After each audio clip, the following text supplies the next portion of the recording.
آخری نبی کا یہ آخری خطبہ جس میں قیامت تک آنے والے مسلمانوں کے لیے، پوری انسانیت کے لیے ایک ایسا درس اور سبق ہے۔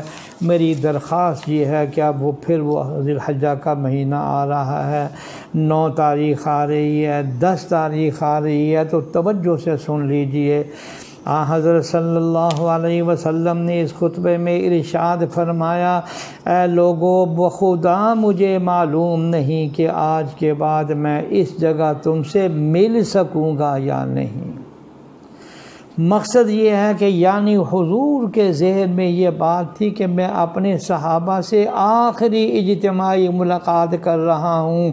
آپ صلی اللہ علیہ وسلم نے بطور خاص فرمایا کہ مجھ سے باتیں پوچھ لو، سیکھ لو، جو سوال کرنا ہے وہ سوال کر لو، شاید اس سال کے بعد میں تم لوگوں سے اس طرح کی ملاقات نہ کر سکوں۔ گویا حضور خود بھی الوداع کہہ رہے ہیں، اس مناسبت سے اس کو حجۃ الوداع بھی کہتے ہیں۔ رمضان المبارک سن 8 ہجری میں مکہ فتح ہوا۔ 9 ہجری میں مسلمانوں نے اجتماعی طور پر حضرت ابوبکر صدیق رضی اللہ تعالی عنہ کی عمارت میں پہلا حج ادا کیا۔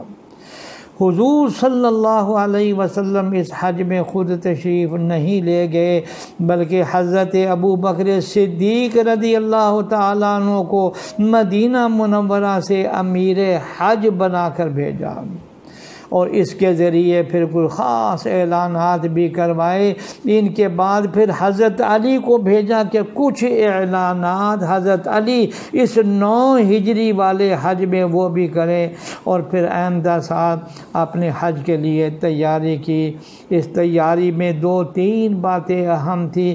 پہلی یہ کہ مختلف عرب قبائل کے ساتھ جو معاہدات تھے ان میں سے کچھ کو باقی رکھنے کا فیصلہ کرنا تھا اور کچھ کو ختم کرنے کا، اور دوسری بات یہ تھی کہ آئندہ سال اپنے حج سے پہلے حضور صلی اللہ علیہ وسلم مکہ کے ماحول میں کچھ صفائی چاہتے تھے۔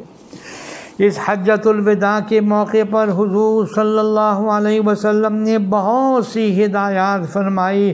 خطبہ حجۃ الوداع جسے کہتے ہیں، یہ حضور کی مختلف ہدایات کا مجموعہ ہے۔ ان میں 2 تو بڑے خطبے ہیں۔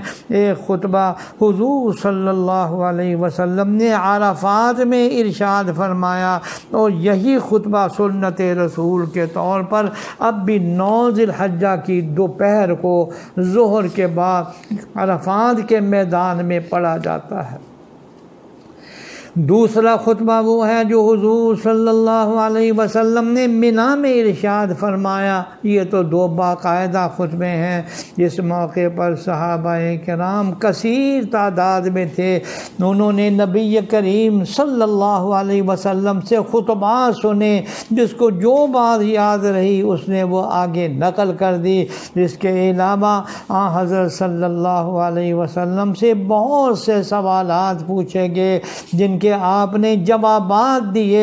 حضور نے حج کے مختلف مسائل کے بارے میں بھی ہدایات دی۔ صحابہ کرام سے عرفات اور منی میں نبی کریم صلی اللہ علیہ وسلم نے جو کچھ فرمایا، صحابہ کرام نے جو بات یاد رکھ کر پھر آگے نقل کر دی، اس کو محدثین نے محفوظ کیا۔ ان سب کا مجموعہ محدثین کی اصطلاح میں حجۃ الوداع کا خطبہ کہلایا جاتا ہے۔ اس کی تفصیل انشاءاللہ میں اپنے اگلے بیان میں ذکر کروں گا۔